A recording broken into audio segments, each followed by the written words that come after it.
Өзгеруге деген шешім. Өмірге деген біздің көпшілігіміздің қатынасымыз.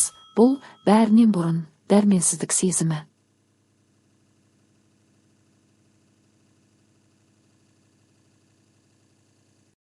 Біз баянсыз өмірге баяғыда қол сілтегенбіз, одан үміт ете бермейміз. Оған біреулер үшін сансыз түңілу, ал біреулер үшін тұрақты қиналыс тағы басқалар кінәлі. Бірақ бәрі үшін, бірақ нәтиже өмірден толық түңілу мен өзін, және өз өмірін, мүлдем басқа негізде көруге деген құлықсыздық. Жақсы, егер сіз өзіңізге сұрақ қойсаңыз, менің өмірімде ұдайы түңілулер неден туындайды? Басқаларды сізді ашуландыруға мәжбүрлейтін нені сіз соншалықты мол үлестіресіз? Сіз не істесеңіз, соны қайтара аласыз. Сіз неғұрлым көбірек ашулансаңыз, сізге ашу туғызатын жағдайларды сіз соғұрлым туындатасыз.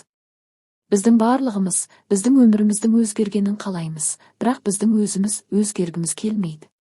Басқа біреулер өзгерсін, олар өзгерсін, ал мен күте тұрамын. Басқа біреуді өзгерту үшін алдымен сіздің өзіңіз өзгеруіңіз керек. Және сіз іштей өзгеруіңіз керек.